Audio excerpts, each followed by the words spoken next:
Heavy snow descended that evening, enveloping the small town in stillness, wrapping the world in such dense white that everything seemed erased save for the gentle gleam of scattered street lamps.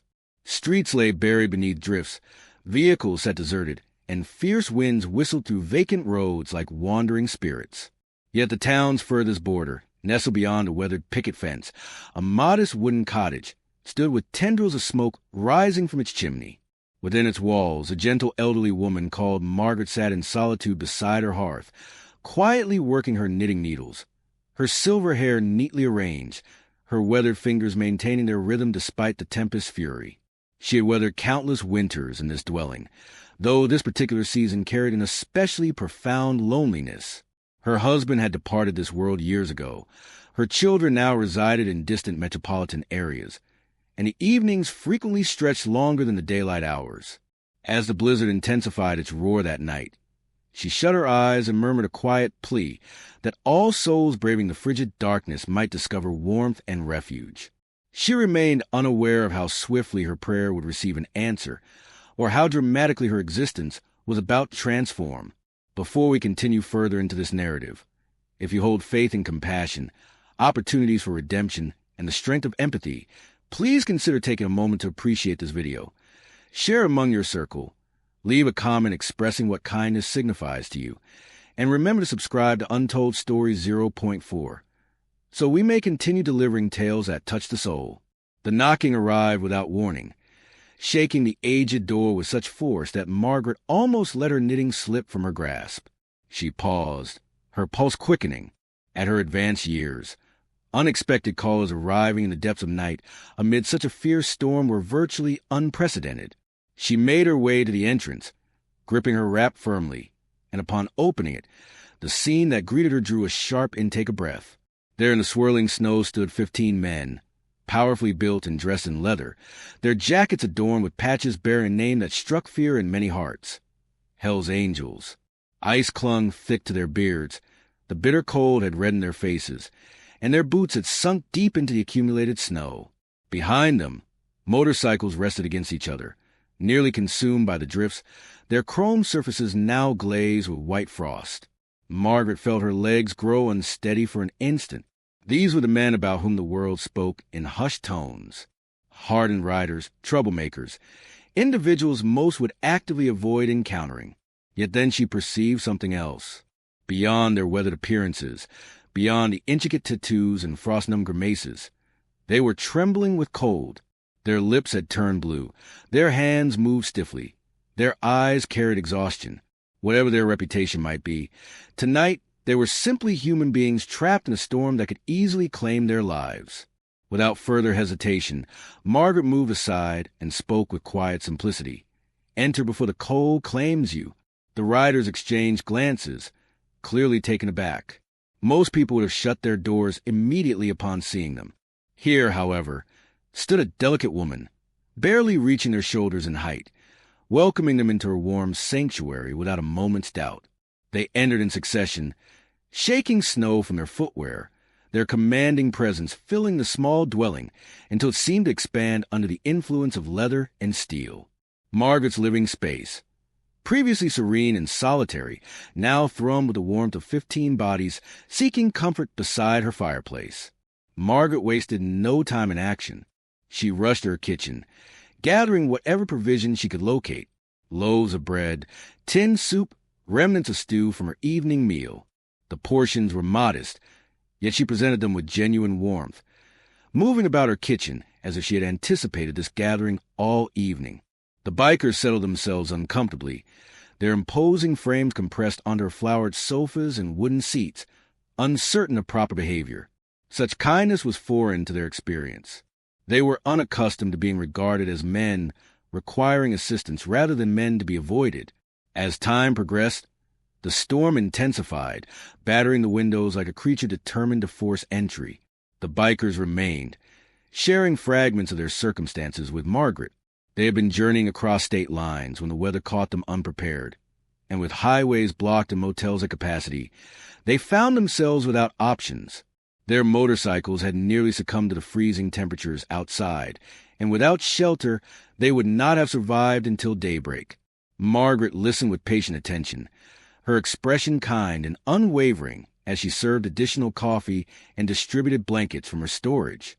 One after another, the formidable bikers succumbed to sleep, cocooned in quilts carrying the faint scent of lavender and years past, their deep snoring resonating throughout the small house.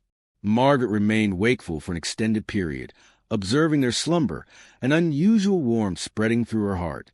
She had never been blessed with sons. Yet tonight, through some mysterious circumstance, she felt as though 15 had been entrusted to her care. Dawn arrived with the storm's departure. The landscape outside sparkled, draped in pristine snow that gleamed like precious stones in the gentle morning light. The bikers awakened gradually, stretching their limbs, rubbing sleep from their eyes, expressing their gratitude in rough but sincere voices. They consumed the simple breakfast she had prepared, fluffy scrambled eggs, toasted bread, and fresh coffee. When they finally ventured outside, they discovered their motorcycles partially buried yet undamaged. Before their departure, their leader, a towering man with steel-gray eyes, approached Margaret and declared, "Ma'am, this kindness will remain in our memories always." She responded with gentle smile, touching his arm lightly, and offered wishes for their safe journey. Then, as suddenly as they had appeared, the 15 bikers departed, the rumble of their engines diminishing into the distance, leaving Margaret once again alone in her peaceful dwelling. She assumed this would mark the conclusion of the encounter, simply a remarkable, touching memory of one snow-filled night when her home became a sanctuary for those society deemed dangerous. However, Margaret remained unaware that kindness never truly disappears. It reverberates, multiplies, and returns when least anticipated. The following morning, as Margaret scattered seeds to the birds in her snow-covered yard, a sound reached her ears that caused her to freeze in place. Initially faint, resembling distant thunder rolling across the countryside. Then it amplified. The earth itself seemed to vibrate.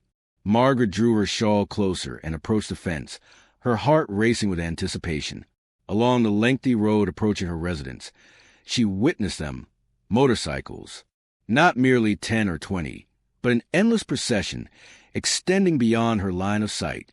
100 motorcycles, their engines thundering, their operators wearing identical leather jackets bearing the same emblems. They advanced slowly, forming lines along both sides of the street until Margaret's modest home was completely encircled, the atmosphere heavy with the aroma of fuel and snow. Neighbors observed nervously from their windows, uncertain about the unfolding events. Margaret simply stood there, rendered speechless, tears gathering in her eyes. From formation's front, the tall leader dismounted his machine, approaching her while carrying something in his grasp. His smile conveyed not mischief, but genuine respect and appreciation. He presented her with a bouquet of fresh blossoms. Though locating such flowers in winter's depths must have required considerable effort. "We share with our brothers what you accomplished for us," he explained. "Word traveled throughout our community. You provided us refuge when all others would have refused. We do not forget such gestures." Then Margaret witnessed something extraordinary. From their motorcycle storage compartments, they unloaded bags filled with groceries, stacks of seasoned firewood, and containers packed with warm clothing, blankets, and essential supplies. Several even brought tools to mend her fence, clear her driveway, and repair the creaking hinge on her porch door. For countless hours they labored, filling her modest house and yard with the energy of purposeful activity. Her home, previously so quiet, now resonated with laughter, the sound of working tools, and the steady rumble of motorcycle engines. She had not felt this vibrant in many years. That day brought Margaret a powerful realization. Kindness creates expanding circles of influence. What she had offered freely without expectation had returned magnified 100-fold. In a world that frequently appeared harsh and fractured, she had learned that even the most hardened hearts could be touched by compassion. The Hell's Angels, men typically labeled as dangerous, revealed an aspect rarely witnessed by others, a nature that honored gratitude, loyalty, and dignity.